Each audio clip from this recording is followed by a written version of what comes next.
Buen día, queridos amigos de 92.5 Radio Forever. El proyecto de ley orgánica para el control de flujos irregulares de capitales, presentado por el presidente Daniel Noboa el 29 de julio del 2025 y aceptado o aprobado por la Asamblea el 26 de agosto, busca regular las fundaciones y ONGs en Ecuador debido a preocupaciones sobre el lavado de activos, financiamiento de actividades delictivas como el narcoterrorismo, la minería ilegal y posibles intentos de desestabilización del país mediante fondos extranjeros. Este proyecto, el cuarto económico urgente de su segundo mandato, retoma antecedentes como el decreto 16 del 2013 del expresidente Correa, que reguló las organizaciones no gubernamentales, pero fue criticado por limitar la libertad de asociación. Inspirado también en medidas regionales como las de El Salvador y Nicaragua, el gobierno propone 8 obligaciones, incluyendo registros en el SUIOS, auditorías y sistemas de integridad, con sanciones como multas o disolución por incumplimiento. Aprobado, como dije, por la Asamblea el 26 de agosto del 2025, el proyecto ha generado críticas de la sociedad civil por posibles restricciones a derechos fundamentales.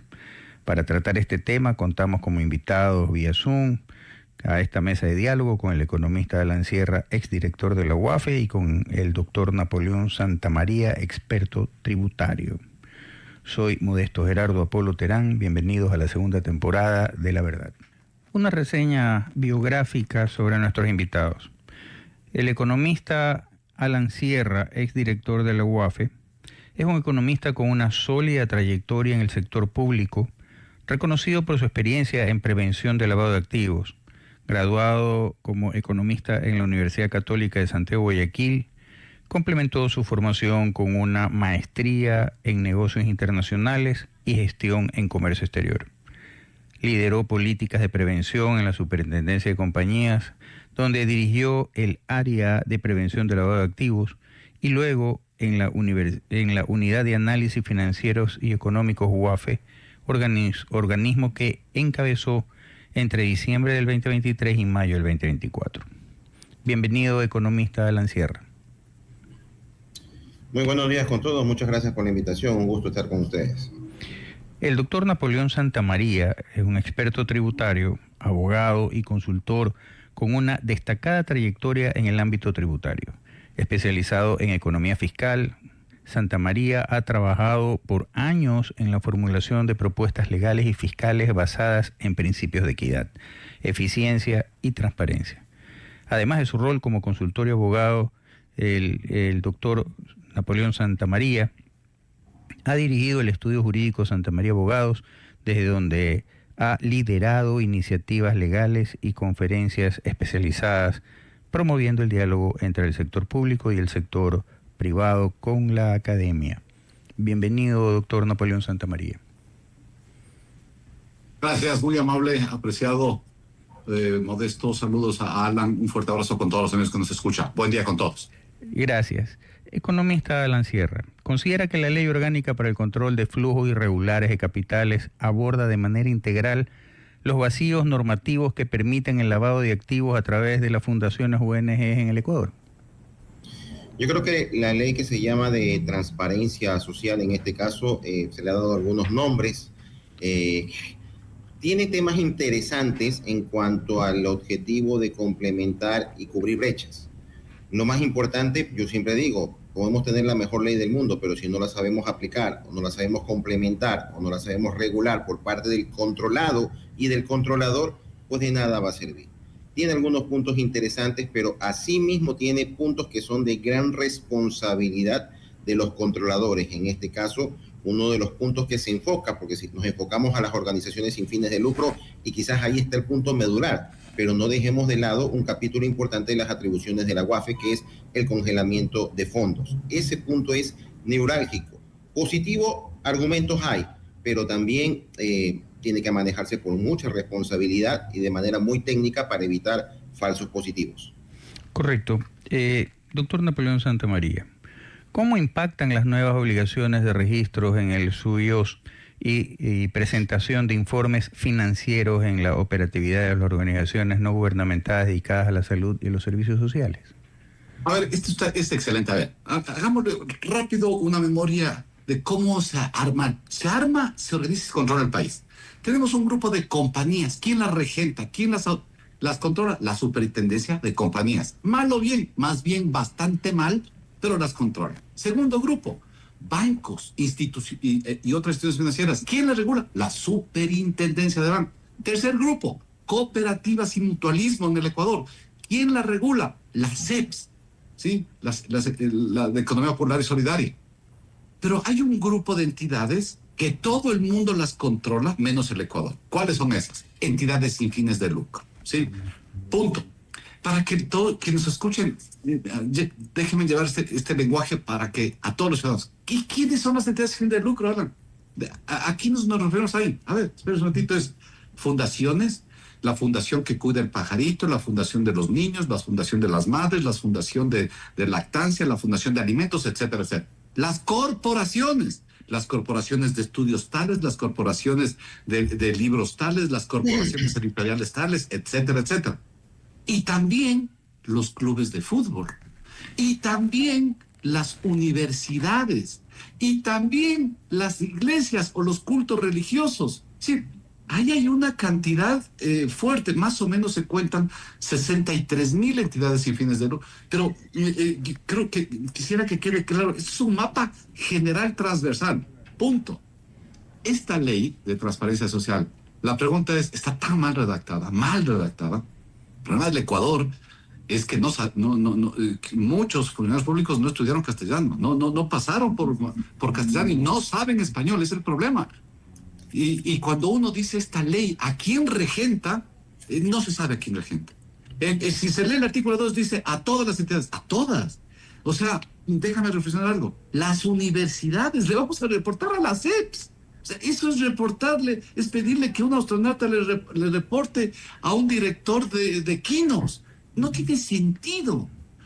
Espero que haya un reglamento que vaya mal hecho, desde luego, porque un reglamento no debe ser esto, pero un reglamento que vaya adecuando, modificando, perfeccionando estas barbaridades. Y comparto con él una cosa, si algo rescato, es que podría haber medidas preventivas cuando se encuentre que estas entidades sin fin de lucro puedan estar haciendo uso abusivo de su personería jurídica, que por no tener lucro no pagan impuesto a la renta, y esto les da una especie de protección para hacer algunas trafacías, barbaridades o ilegalidades. Y entonces la ley prevé algunos mecanismos de retención de fondos en el caso de que se demuestre esto.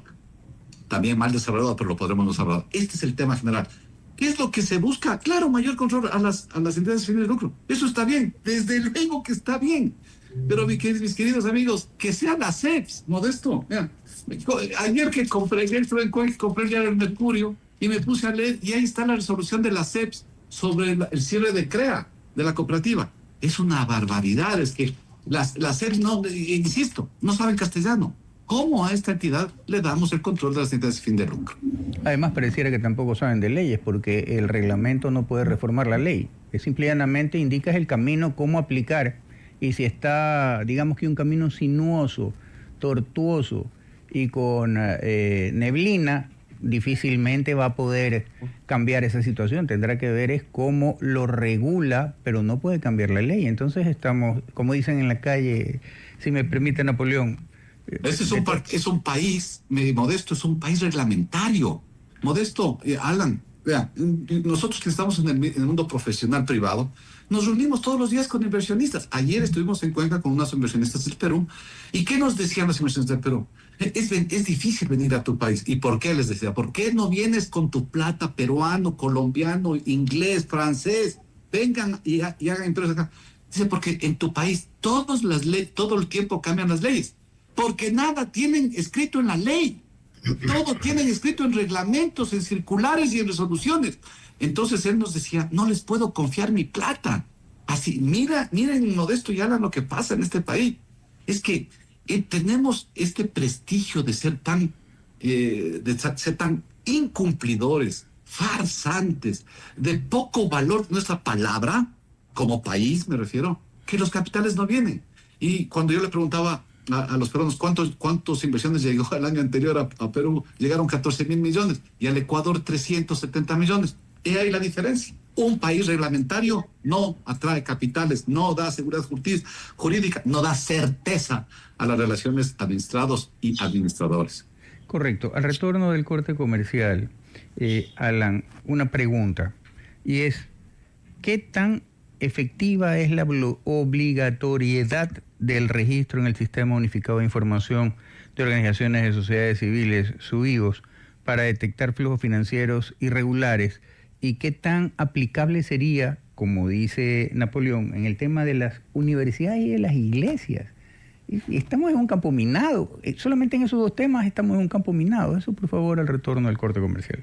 Alan, estamos ante dos monstruos. La iglesia propiamente dicha, que si nos referimos a la católica, por decir algo, tiene injerencias también en el tema internacional, no se diga la cristiana, el budismo, etcétera.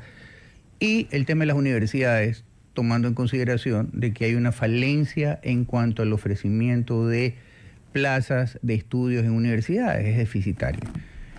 ¿Qué tan efectiva sería la obligatoriedad para estas y sobre todo el tema del control en el registro del Sistema Unificado de Información de Organizaciones de la Sociedad Civil para estas dos organizaciones? Bien, yo creo que quiero empezar rescatando un punto importante que mencionó Napoleón, a quien le envío un fraterno saludo. Él mencionaba de que vivimos, y no desde ahora, yo puedo decir que desde que nació el Servicio de Rentas Internas, vivimos haciendo leyes, reformas legales y luego el reglamento para apagar incendios o para modificar o para aclarar, incluso para contradecir lo que está en la ley. Desde que nació Rentas en el 98, hemos estado así. Es una historia común, ¿qué no decir de otros ámbitos legales, de otras instituciones? Dos, van a ser alrededor y se va a aumentar un catastro en alrededor de más de 65.000 ONG.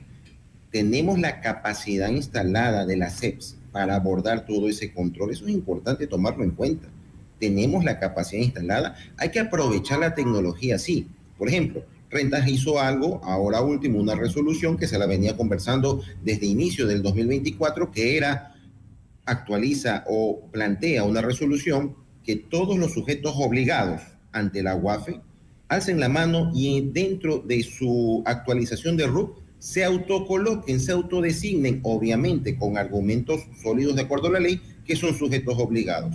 Porque la fecha de hoy, el mapa de hoy, es que hay muchos sujetos obligados por otras actividades económicas, no solamente de ahora que vamos a hablar, de organizaciones sin fines de lucro, que no están y nunca han estado regulados por la UAFE, porque de una u otra manera la UAFE no ha tenido en su momento histórico de los últimos 10 años la capacidad ni la tecnología, o digamos la iniciativa, de poder abarcar todos estos sectores. Entonces había una zona gris de constructoras, patios de vehículos, entre otros, quizás los dos más referentes, que no estaban siendo regulados, no reportaban a la UAFE. Estamos hablando del control de flujos ilícitos. Y para hablar del control de flujos ilícitos, sí, tenemos que tener un catastro bien estructurado. Fuera de que en este momento vamos a hablar del tema si las universidades realmente contribuyen o no. Pero todos los que ya estaban desde hace más de 10 años tenían que haber reportado eficientemente a la UAFE. Porque la nueva ley antilavado, que tiene concordancia con esta ley que estamos ahorita discutiendo, resulta que no es que recién está diciendo constructora tienes que reportar a la UAFE. Lo dice desde hace más de 10, 12 años, las anteriores leyes y resoluciones. Y en la práctica hay muchas empresas, sujetos obligados. Sí. ¿Se escucha? Creo que se fue el... Sí, se escucha perfectamente bien. Ya, ahí está. Empresas, sujetos obligados que no lo habían hecho. Faltaba, obviamente, mecanismos, procesos, tecnología y, obviamente, el elemento humano del controlador, y faltaba esa conciencia de obligación, nos guste o no, tema aparte, del controlado. Ahora pasamos con 65.000 más a una sola institución que es la CEPS. Cuidado y no estamos preparados y caemos en baches nuevamente de que una universidad que a lo mejor no aporta o no está en el ojo del huracán o no es realmente el principal foco del riesgo, hablemos de nivel de riesgo, de que maneje flujos ilícitos, está incrementando todo su aparataje interno para poder cumplir, mientras otras ONG, de una u otra manera, porque no se las ha podido detectar, pues quedan dentro de la sombra. Entonces, vale, sí, y me acojo a lo que dice Napoleón, que el reglamento aclare, segmente, clasifique. Yo creo que sería lo primero, clasifique de una u otra manera para de esa forma medir el grado de importancia en cuanto a una ONG, que puede decir lo que sea en cualquier sentido de orientación, y resulta que la universidad ya tiene obviamente su día a día y sus actividades bien definidas. Esta ley, entendamos, no solamente es con el origen de los fondos, es con el destino de los fondos. Entonces va a analizar una trazabilidad. Ese desafío técnico muy fuerte ante la CEPS no es sencillo. Se lo puede hacer y va a depender de crear un algoritmo, así como la UAFE lo tiene ya desde el año pasado, un algoritmo, la CEPS, que le permita, con todo el catastro y la base de datos, agilitar los procesos. Si no, van a quedar ahí muchos temas pendientes. Napoleón, en base a lo que manifiesta Alan muy acertadamente, ¿cuál sería en la práctica, cuál sería la obligatoriedad de hacer este reporte por parte de las organizaciones no gubernamentales si todavía no sale el reglamento y esto, digamos, que es un menestrón, por decirlo de alguna manera, ¿no? Está muteado. Un menestrón, bien lo decías, Modesto, por varias razones. Primero, esta ley, ¿a quién lo pone de órgano de control? A la Superintendencia de Economía Popular y Solidaria. Punto. Al día de hoy, ¿qué hace esta superintendencia? Contesto. Controla a las cooperativas, que es un sistema empresarial solidario creado allá en los albores de la Inglaterra moderna, ¿sí? Del Reino Unido moderno, que no tiene nada que ver con un banco, porque está disperso el capital en miles de socios y no hay el gran capitalista, y que no tiene nada que ver con una compañía, porque generalmente sus excedentes se reinvierten, ¿sí? Pero tienen lucro, todas las cooperativas tienen lucro y deben tener lucro. Es más, se les obliga que tengan un coeficiente de rentabilidad del 9% al menos del patrimonio técnico. Eso está escrito en el Código Orgánico Monetario y Financiero. Es decir, la SEP regula actividades que generan riqueza, lucro, punto. Tercera idea, ahora le vamos a dar a esta SEPs que regule a otras entidades completamente distintas, las que no deben generar lucro. Pueden generar excedente, pero no lucro. Otro concepto, otras ideas. ¿Y por qué no debe generar lucro? Porque tiene que dedicarse a determinadas actividades lúdicas, sociales, protección de derechos humanos, protección de derechos civiles, etcétera, etcétera, y que no debería rentabilizar el lucro esta actividad. Es decir, el mundo, es otro mundo paralelo al del lucro. En los Estados Unidos lo tienen súper claro. Una cosa es business y ganar plata, y otra cosa son todas las actividades donde lúdicamente participan los ciudadanos no hay lucro. Bueno, aquí le confundimos y le estamos dando a las CEPs. Supongamos que le damos a las CEPs. La pregunta es, evaluemos a las CEPs. Bueno, hay muchas instituciones del sector público malas, pero la CEPs debe estar entre las peores. Hoy día la CEP, Modesto y Alan, se ha convertido en el sepulturero. ¿Es el sepulturero de qué? De las cooperativas que quiebran. Hace un mes quebró CREA en Cuenca, hace 3 meses quebró la cooperativa de la Cámara de Comercio de Ambato, hace 4 o 5 meses, y permanentemente está creando, pues, lo que pasa es que no son todavía noticias grandes, porque no son tan grandes, aunque CREA ya era de segmento 1, pero la reflexión es, ni siquiera las cooperativas las puede controlar, peor controlarlas hasta eso en el lucro. Segundo capítulo es, muchos que nos escuchan dirán, pero es que estas entidades pueden estar lavando activos, como bien nos refería Alan y nos explicaba. Y la respuesta es sí, claro, esas y cualquier otra, bien podrían estar utilizando sus estructuras fundacionales o sus corporaciones para blanquear capitales. Y la respuesta es, ¿y nadie les controla? No, señores, el SRI siempre les ha controlado. Una entidad sin fin de lucro está exonerada del pago del impuesto a la renta, no paga impuesto a la renta. Pero, ¿tiene que pagar IVA? Sí, si vende con IVA, claro que sí. Si la Fundación XX, que nos está escuchando, vende camisetas para financiarse, eso lo tiene que vender con IVA. Claro que sí, debe cobrar IVA, sí, y tiene que pagar, sí. Y si tiene empleados, tiene que retener impuesto a la renta y hacer la agencia de retención y pagar al Estado, Claro que sí. Y si paga al exterior por una consultoría, tiene que pagar ISD. Claro que sí. Y si importa, tiene que pagar. Es decir, tiene que cumplir todo. Punto. Y coma. Excepto el pago del impuesto a la renta que está exonerado. Y tres, en esta ley se crea tres ratios o tres dimensiones de riesgo. ¿Sí? A todas las entidades las van a calificar, dice, en el reglamento las van a clasificar en entidades de riesgo alto, ¿sí? Riesgo medio y riesgo bajo. Las de riesgo alto van a tener algo que se llama un oficial de cumplimiento, o una expresión parecida así, que es un tipo que va a reportar, imagino, las operaciones inmediatamente a la UAF. Muy bien. Reportar, como bien decían antes, vamos a suponer que de las 65,000, 10,000 o 15,000 o 20,000, no sé cuántas las califican de alto riesgo y tienen reportes de 15,000.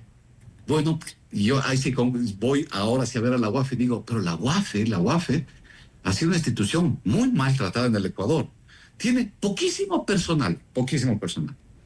Segundo, hace tiempo atrás no tenía metodología para sacar un ROI. Nuevamente, se leía un ROI de la UAF y era un castellano paralelo, un castellano que no existe. Al menos los que somos nacidos en el Ecuador, de sangre indígena y ascendencia española, no entendemos el castellano. Es otro, no se entiende nada. ¿Es por qué? Porque no se tiene procedimientos, porque no se tiene personal técnico, porque la UAF, como el SRI, no tiene Big Data, y si no hay Big Data, el tratamiento masivo de datos para no ir uno a uno en Excel y con lápiz y borrador revisando cualquier operación inusual, entonces no funciona y todo queda en letra muerta. ¿Qué me preocupa, para cerrar esta parte, qué me preocupa, Modesto y Alan? Si lees la disposición transitoria general primera de esta ley, dice que la CEPS va a controlar, ¿no es cierto?, todo esto que hemos hablado. Y dice la primera, ninguna medida de control, supervisión o intervención que ejerza la CEPS podrá ser utilizado como mecanismo de persecución política, restricción arbitraria a la libertad de acción o interferencia ilegítima en las actividades lícitas de la organización social. Es decir, me parece que esta ley dice, le confío a la CEPS que te controle entidades de lucro, pero también le va a mandar un mensaje a la CEPS. Ve, CEPS, cuando hagas la tarea, no utilizarás políticamente, no abusarás de tu poder, no interferirás en las actividades de desarrollo de la sociedad. Como diciendo, parece que el alguacil que estoy designando fácilmente se me puede corromper y puede llegar a ser alguacilado. Inentendible una ley así. Correcto. Alan, al retorno del corte comercial, me gustaría su opinión sobre lo siguiente, y en base justamente a lo que dijo Napoleón. En el capítulo primero, en el preliminar que hablaba Napoleón, decía, no se puede ejercer el control sobre el tema político. Pero sin embargo, en declaraciones posteriores a la paralización del 2022, ISA en algún momento dijo que había costado como 200 millones esa paralización, y todos sabemos lo que pasó. Hubieron actos de terrorismo, se contaminaron reservorios de agua en Ambato, se hicieron estos escudos con latas, con tanques de aceite, se hicieron lanzacohetes, etcétera, etcétera. Se trató de desestabilizar el gobierno en ese momento. Y entonces, si existe esta prohibición, ¿cómo hacer el seguimiento y determinar que esos, entre comillas, 200 millones que dijo ISA, venían para la labor de la comunidad y no para ser utilizados en actividades de desestabilización? Eso, por favor, al retorno del corte comercial. Alan, antes del corte comercial decíamos, pareciera contradictorio esto de que, no puedes dedicarte a persecución política. Y de hecho, desde ya, la CONAIE está diciendo, se está oponiendo a esta ley porque dice que es inconstitucional, porque lo que está haciendo es perseguir lo que es la reclamación social, ¿no es verdad?, el activismo social. Y entonces, ¿de qué lado estamos? Si esos 200 millones que dijo ISA que había costado la logística para la paralización del 2022, eso evidentemente vimos inclusive personas venezolanas que habían sido infiltrados y que estaban en las protestas. ¿Cómo hacer efectivo esto? La intención es muy buena, pero pareciera ser que en la práctica es muy difícil llevarla a cabo. Bien, yo creo que es un punto importante esas declaraciones que dio en su momento ISA, porque son justamente parte de los argumentos por los cuales hoy se estructura esta ley. Perfectible en muchos aspectos, hay que corregir la semántica y la sintaxis, obviamente, pero el enfoque está por ahí. Tampoco es correcto estigmatizar a todas las ONG. Tampoco va a ser correcto poner la misma vara en cuanto a criterios que podrían ser subjetivos al momento de análisis. Por eso la CEPS tiene que prepararse, como bien lo decía Napoleón, tiene un enfoque en este momento y va a tener que prepararse en otro enfoque. El SRI ya viene años trabajando con lo que es instituciones que pagan impuesto a la renta y otras que no pagan impuesto a la renta. Entonces, es importante esto y a la vez, si tú me preguntas a mí, yo estoy de acuerdo que haya una ley en lo personal, pero la ley tiene que ser, como toda ley, bien manejada y bien tratada. No es fácil romper paradigmas o cambiar algunos estilos o lo que veníamos manejando antes. Que la mayoría de las ONG se manejan correctamente, yo creo que sí. Que como factor de riesgo a nivel mundial se considera que las ONG pudieran, en algunos casos, muchos países, Ecuador no está exento, de llegar a ser utilizado con otros fines, llámese vandalismo, terrorismo o incluso la evasión tributaria, que es un delito precedente de lavado de activos, sí, está ahí, está explicado y es correcto. Que exista una ley para abordar este sector o este campo que no se ha abordado antes y que Rentas de repente no tiene la metodología exacta en lo que tiene concerniente al flujo ilícito. No es lo mismo la parte tributaria que el análisis financiero en enfoque de dos instituciones como las WIF en todo el mundo o como las administraciones tributarias en todo el mundo. Sin embargo, hay algo que sí ha manejado por primera vez, y tengo que decirlo, en este país desde el 2024, unificar las fortalezas que tiene el SRI y la base de datos que tiene el SRI, porque el SRI tiene la mejor base de datos antilavado del Ecuador. Tiene la mejor base de datos antilavado, no la tiene la UAFE. Sin embargo, no es el SRI ni el órgano competente, ni tampoco quien está preparado técnicamente, sus funcionarios, para darle el enfoque de análisis que le puede dar UAFE. Amén de que tiene que el personal de UAFE seguirse preparando, es correcto, seguir ampliando su capacidad humana instalada y que tiene, yo creo, un punto importante que no es un secreto ni secretísimo. La UAFE cuenta con algoritmos y procesos y metodologías a partir del 24 que no los tuvo antes. Por lo tanto, implementados correctamente, deberían, y esperamos todos como sociedad, que den los resultados en cuanto al manejo de flujos ilícitos. Esta ley tiene un aspecto importante donde yo hago hincapié, porque todo lo que tiene que ver con los controles, la base de datos que se va a crear, la participación de la CEPS, este oficial de cumplimiento, el tema de integridad, que todo suena muy bien en letra muerta, que tiene que traducirse en la práctica, tiene y llega a un punto importante que es las atribuciones de la UAFE, no solo para las ONG, sino para todos. Porque la UAFE, más allá de que se alimenta de la información de los sujetos obligados, en este caso, con parte también de las ONG se va a alimentar, y que procesa, también se alimenta del sector de las instituciones públicas, desde el mismo SRI, información desde el mismo SRI, o la super de compañías, o super de bancos, o CERCOP, o SENAE, que también tienen la obligación, porque tienen su unidad antilavado, de reportarle a la UAFE. Y la UAFE va a poder establecer mediante mecanismos propios y un nuevo algoritmo que lo tiene desde el año anterior, justamente estas señales de alerta que bien sustentadas, correctamente soportadas, muy documentadas, podrá atribuirle y darles esa facultad del congelamiento de fondos. Es a la vez un tema muy delicado, se manejan en otros países como México y Perú, pero obviamente siendo siempre la oportunidad de que el afectado pueda demostrar que en cualquier investigación no es parte de. Porque ¿qué significa este congelamiento de fondos? Que la UAFE detecta la operación sospechosa y no es que la envía directamente a Fiscalía. Paralelo, puede solicitar ante el juez el congelamiento en las cuentas bancarias. Aparte de que la Fiscalía siga su proceso. Y no esperar a un veredicto, ni a un juicio final, ni a una sentencia para justamente el tema de los fondos que a esas instancias aquí en el Ecuador desaparecen. Entonces, en ese sentido, es un tema muy delicado donde sea una constructora o sea una exportadora de café, va a tener la necesidad, la oportunidad y romper algunos paradigmas de decir, un compliance corporativo antilavado me conviene más allá de que sea o no sea sujeto a la UAFE. Y ese es un concepto que lo estamos todavía manejando, yo me he reunido con algunos empresarios y para mí es muy grato ver que de repente hay un sector agroindustrial exportador que piensa en este factor del cuidado interno como protección y blindaje de su empresa, más allá de que tenga que cumplir o no, mientras que otras constructoras resulta que cumplen por obligación. Entonces no nos damos cuenta de que el mundo está cambiando, de que la foto del Ecuador también ha cambiado y que nos guste o no, como en años anteriores, que todo iba evolucionando, pues hay cosas que más allá de ser una carga, te resultan ser una oportunidad. Por el lado del controlado, por el lado de la sociedad, ver oportunidades, ver obligaciones que legalmente tenemos que cumplir, y por el lado del controlador, sí, hay que exigirle que sea muy técnico y muy profesional al momento de hacer sus controles. Correcto.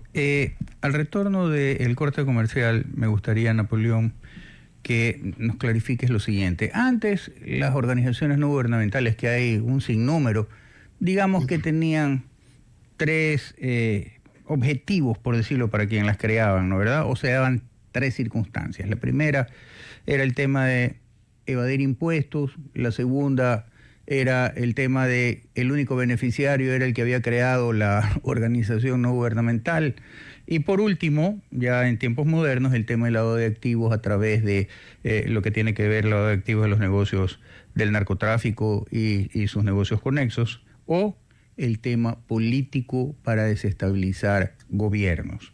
Al retorno del corte comercial, por favor, ¿cuál sería el objetivo para ir haciendo este escogitamiento? Es decir, ¿sabes qué? Estas que son de menor monta, saquémoslas del juego, eliminémoslas. Las otras, las que son del tema de la evasión de impuestos, ahí está rentas, cáele con todo.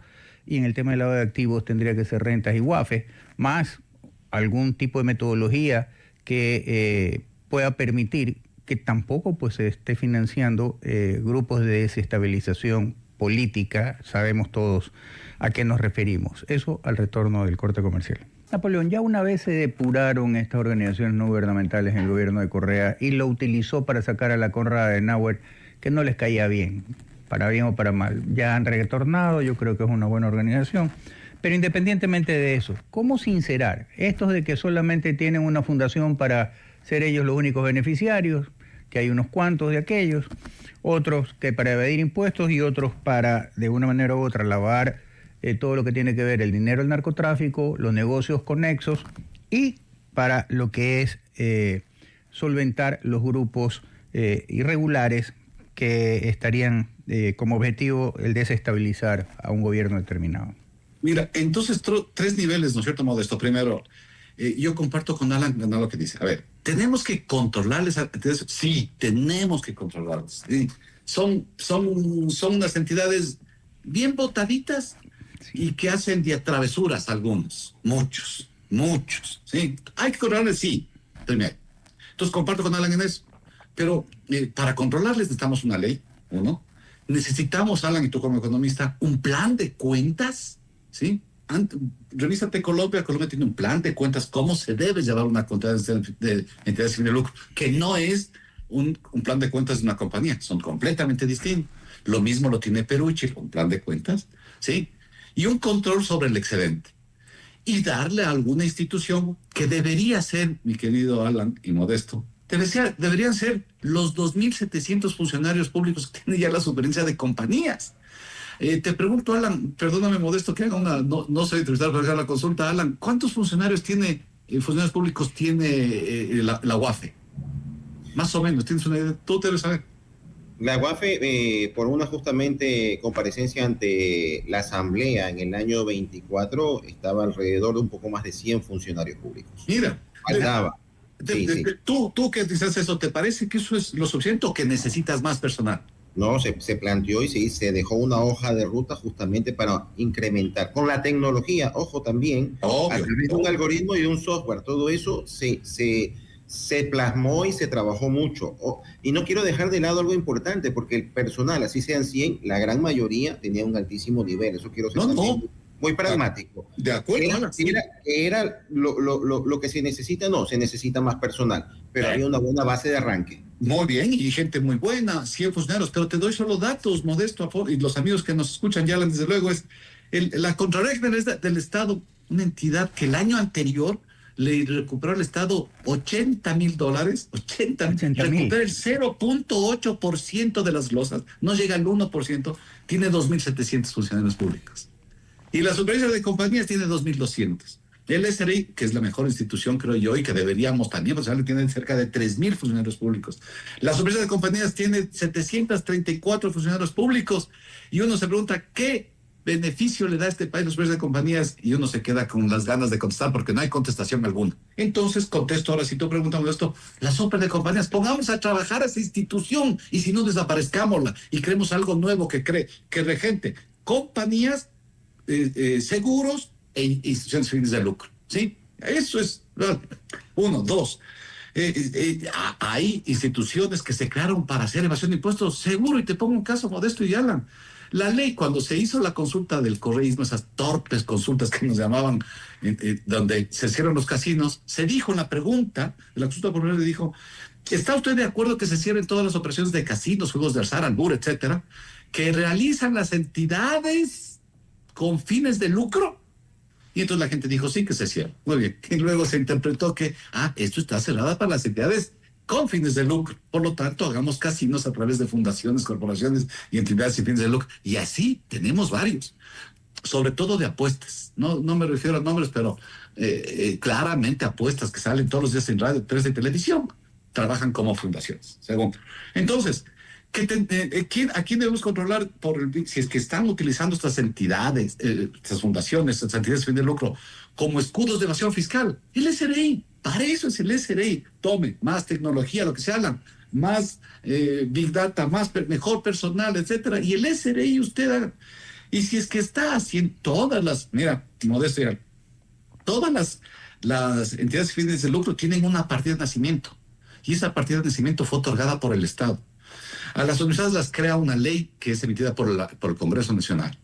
A las fundaciones de cuidado de los niños las emite quizá el Ministerio del Bienestar Social. Las de Educación, el Ministerio de Educación. Las de Culto Religioso, el Ministerio de Gobierno, y etcétera, etcétera. Todos tienen un padrino que se llama alguna institución del sector público. Bueno, pero si es que tendríamos un Estado, Alan y Modesto, sólido, serio, institucional, y veríamos que por ahí una institución sin fin de lucro se dedica a hacer politiquería, como la que hace este señor emplumado que tiene muchas más plumas que ideas en la cabeza. Me refiero al del cuasi terrorista Issa y sus adláteres, porque Issa es el tonto útil al que lo ponen a que salga primero en la foto, pero alrededor de ese movimiento hay muchos mariateristas más peligrosísimos para la democracia del país. Bueno, entonces el sector público tiene que, de la misma manera que se deshace, se hacen derechos. Si esa institución la creó, esa institución tiene que liquidarla si es que esta institución, si esta entidad sin fin de lucro es utilizada para fines protectos, especialmente para políticos y peor aún, para desestabilizar o atentar con nuestra democracia. Esto debería funcionar así, Modesto, en un país con instituciones que se respete, debería funcionar así. ¿Qué me preocupa para terminar? Me preocupa, Modesto, te pregunto, déjame preguntarte a ti, Modesto, ¿tú has ido al defensor del cliente de tu banco sin preguntarte en qué banco estás? ¿Tú has ido alguna vez al defensor del cliente? Alguna vez fue, no yo, un primo mío, por un tema que falleció mi tía, y le querían cobrar un tema de una tarjeta de crédito, pero resulta que tenía pues el seguro de desgravamen. Mira, tú, entonces, tú sí tienes la experiencia de un familiar que fue. El 92% de los cuentacorrentistas, cuentahoristas de bancos no saben que hay una figura que se llama defensor del cliente, que al que pueden ir para que les ayude. Es decir, ¿por qué pongo este caso, Modesto, y perdón que te haya preguntado? Es un conversatorio, me encanta el tema, déjame decirte. Bueno, perfecto. No quisiera interrumpir en funciones de... Pero el tema es que no quede esta ley. A ver, creamos un oficial de cumplimiento para las entes de riesgo y hagamos un rollo, hagamos reporte, etcétera, y todo queda como ya quedó el reporte de ventas a plazo. Hace años se creó un reporte de ventas a plazo. Todas las compañías que venden a crédito les reportan todos los meses sus ventas. ¿A quién? Hay una institución que se llama Dinardap. Bueno, esa institución ya no tiene ni letrero. No se sabe dónde está, no hace nada. Es pura burocracia inútil, inservible, inefable, que le ha hecho mucho daño al país. Ojalá, aspiro y deseo, igual que Alan, que esto no termine en esos trágicos finales. Alan, en base a lo que ha dicho Napoleón, dos interrogantes me surgen. Primero, ¿qué posibilidad hay de que, en base a los algoritmos y toda esta historia, la tecnología, como ya existe la información cruzada entre el SRI, el Seguro Social, el Registro Civil y el Ministerio de Trabajo, para el tema efectivamente del cumplimiento de las obligaciones de los empleadores con los trabajadores. ¿Habría la posibilidad de que se haga este mismo cruce de información con el objetivo que está persiguiendo esta ley, en primer lugar? En segundo lugar, la otra interrogante es, ¿cómo controlas el lavado de activos en aquellas poblaciones pequeñitas en las cuales tú ves a un fulano con un megáfono trepado en el balde de una camioneta y te está vendiendo boletos para una rifa de un acumulado en pirámide que tú aportas $5 y después el premio es 250,000, 500,000 dólares, etcétera? ¿Cómo controla eso? Esto es como el gato y el ratón, más o menos. Mira, todo proceso de control, y el SRI también lo ha aplicado durante los últimos 25 años, justamente se enfoca donde va a tener un mayor retorno de su esfuerzo. Pareto, 80-20.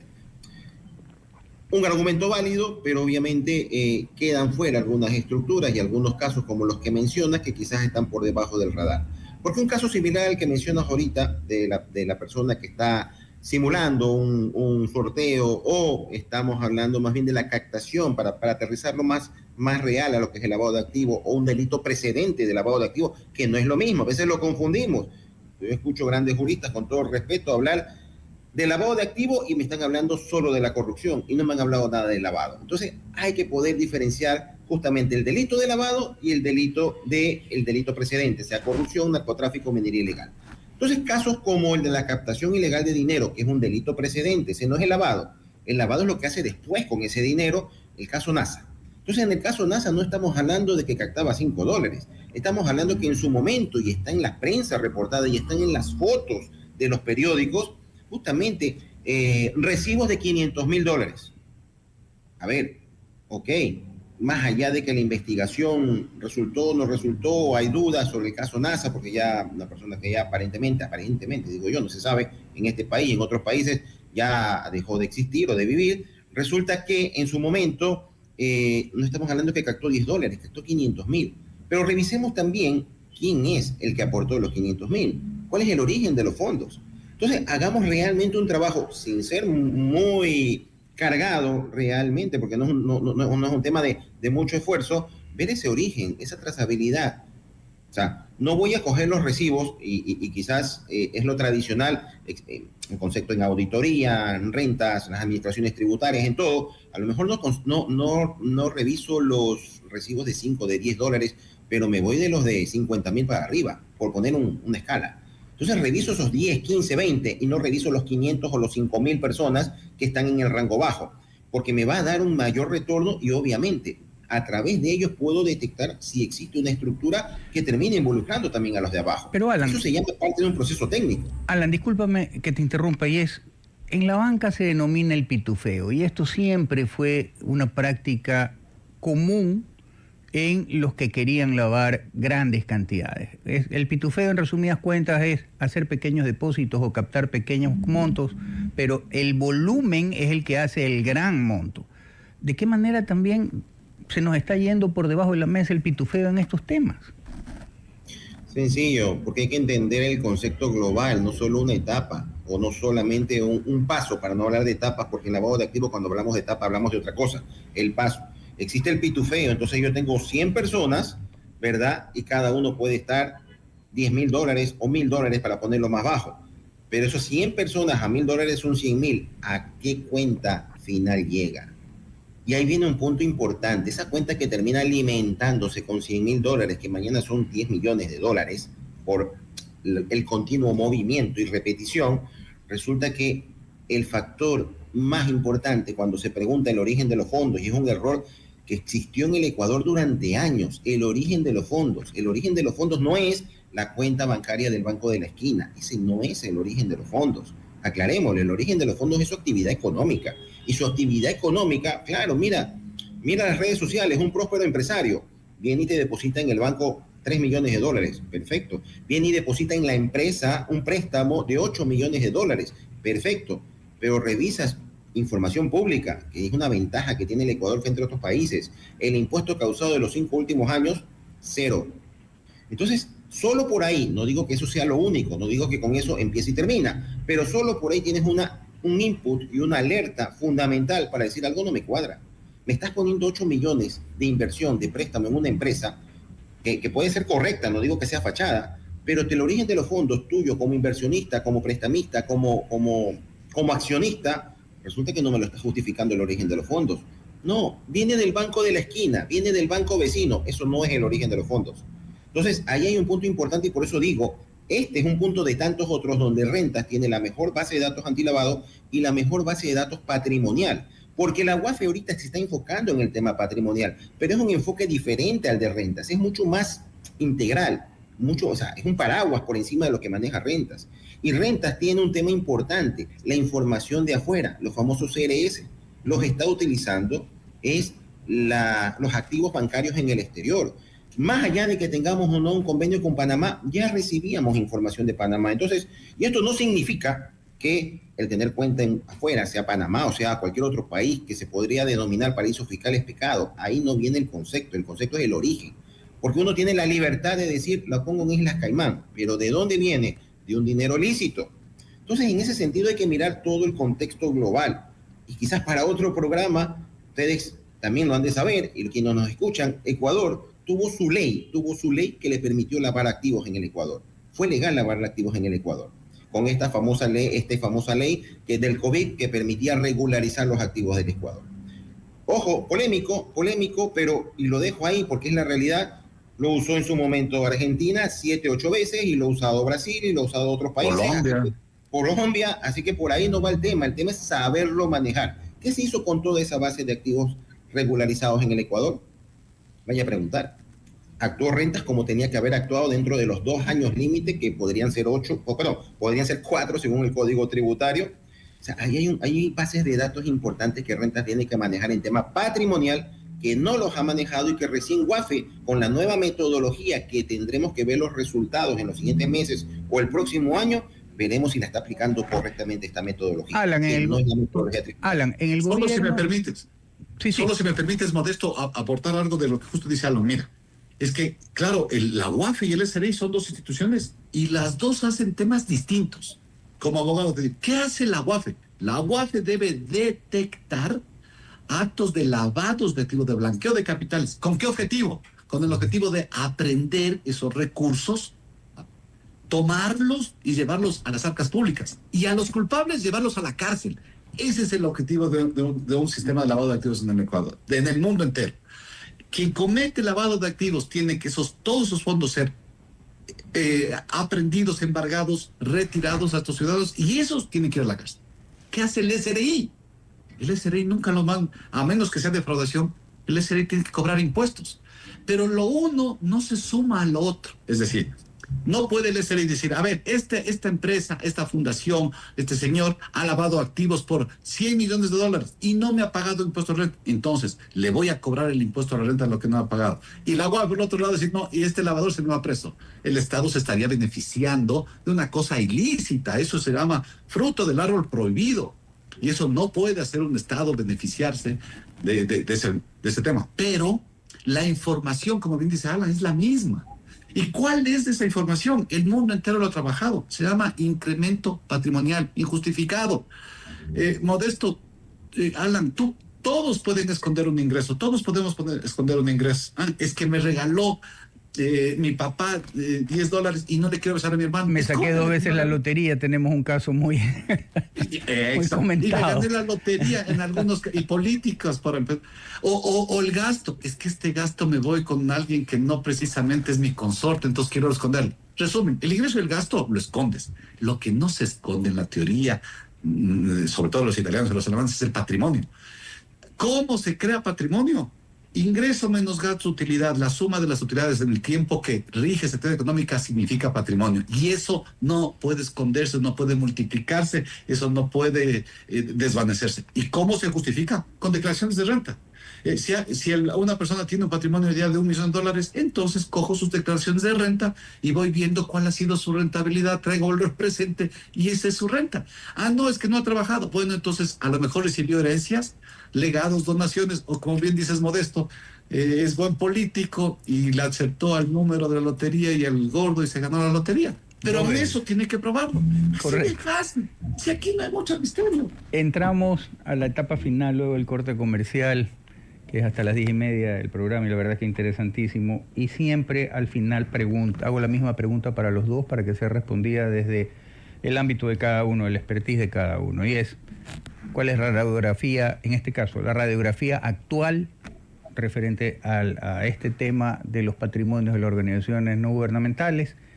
¿Y qué tiene de bueno y qué se debería de corregir en esta ley que quiere controlar, o mejor dicho, saber de dónde vienen los fondos de las organizaciones no gubernamentales? Vamos al corte comercial. Alan, desde el punto de vista del tema anticorrupción, ¿no, verdad? ¿Cuál es la radiografía tuya en este momento y qué le recomendarías que debería de potenciarse de lo que es bueno esta ley y que debería de mejorarse o eliminarlo en el caso de que sea malo? Bien, el tema de la corrupción es un tema histórico a nivel mundial. En los países del primer mundo existe. Esto no significa mal de muchos, consuelo de tontos. Ya sabemos la palabra de los demás. Sí. Pero es un tema que obviamente cada país tiene que abordarlo dentro de su foto real y su perspectiva. Y lo más importante, es un delito precedente del delito de lavado de activos. No es lo mismo, pero están conectados. Porque el dinero producto de la corrupción, ese dinero mal habido, luego se lo intenta disfrazar, se intenta ocultar su origen. Y ese es el segundo delito de lavado de activos. ¿Dónde es, para mí, y dentro de los últimos 15 años que he podido trabajar en este tema, tanto tributario como antilavado, es justamente el patrimonio? Porque, y coincidimos ahí con Napoleón, también su ardua experiencia tributaria, que bueno, justamente en el patrimonio va a quedar reflejado de una u otra manera. Entonces uno dice, sí, pero a ver, no nos hagamos los giles, me dijo alguna vez un colega, lo pone a nombre de terceros, ok. Entonces la pregunta es, y eso se llama testaferrismo, porque lo está poniendo a nombre de tercero, sea un pariente o sea un amigo de confianza o amiga de confianza, que también suele ocurrir. Pero a ver, Ecuador cuenta en este momento, mi foto la comparto y es algo que lo vengo diciendo desde antes de ser director de la UAFE, y todo lo que he podido hablar aquí no es nada secreto ni secretísimo, sino de manera muy técnica, ¿no? Respetando siempre el haber trabajado en alguna institución pública. El Ecuador, en este momento, la foto tiene toda la información necesaria para mapear, ojo lo que digo, mapear el país patrimonialmente. La respuesta es sí. La segunda pregunta, ¿tiene los criterios y la metodología para poder estructurar a través de un algoritmo ese mapeo y tener los resultados de patrimonio no justificado? Hoy la respuesta es sí. Hace 2 años quizás no, hace 3 años quizás no. Hoy la respuesta es sí.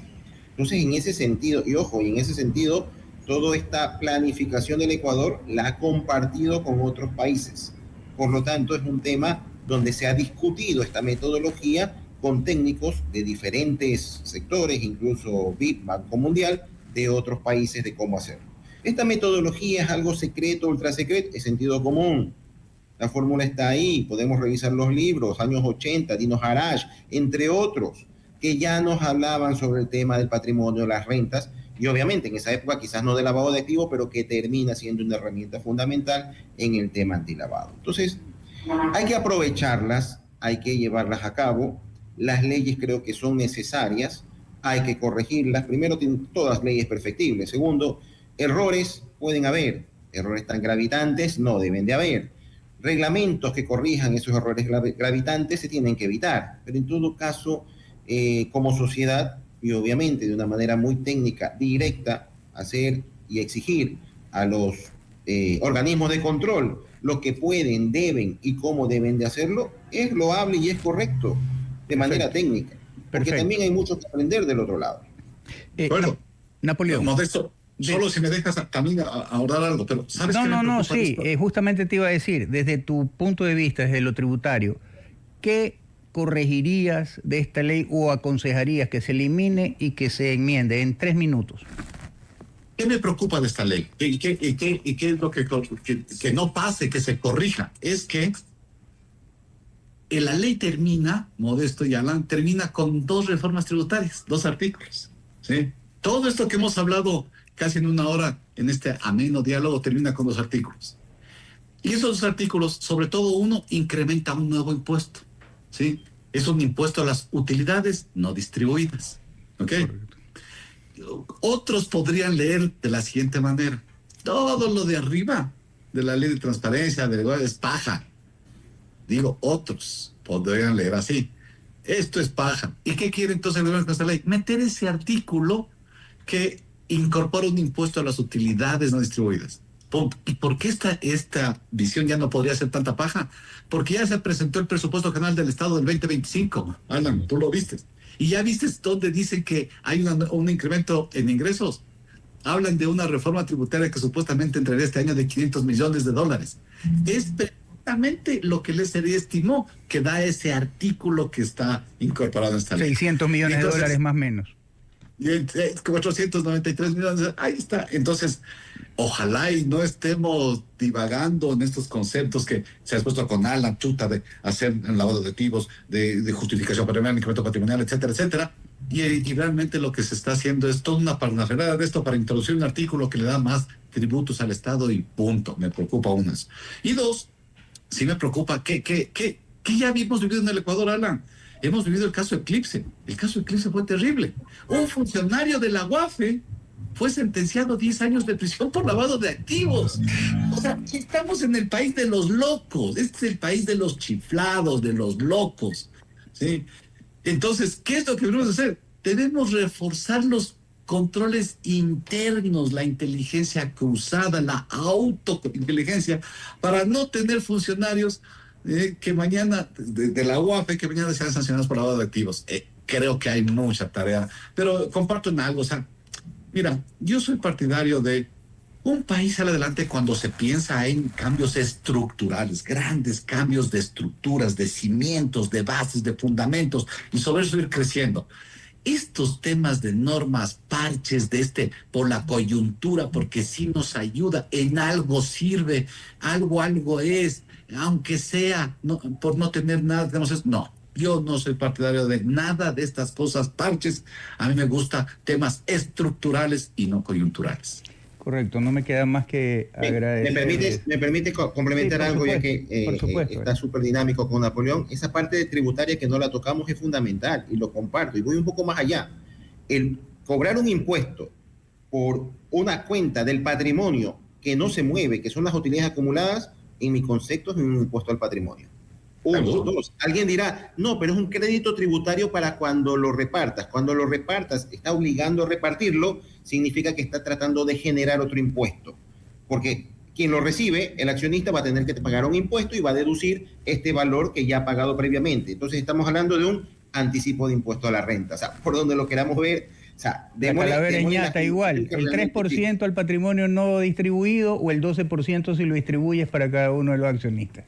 Esa es. Así que, Modesto, nos tienes que invitar a una próxima para hablar. Pero por supuesto, denlo por hecho y agradecerles de antemano por su participación, Alan y Napoleón.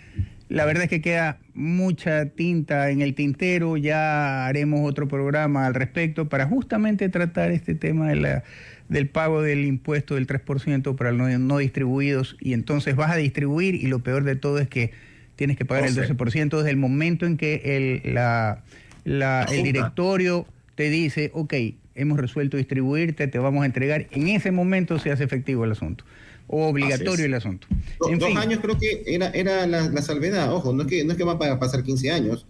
Me parece que decía 2 años tiene para poderlo repartir. Es decir, esto es rápido. Sí. Dejemos a los radioescuchas con el interés para que Modesto nos invite y ahí les explicamos. Sin lugar a dudas. Un gusto, Modesto, Napoleón y a todos. El placer ha sido mío, Alan y Napoleón, y también agradecerle a nuestra audiencia, invitarlos para el día de mañana a otro interesantísimo programa.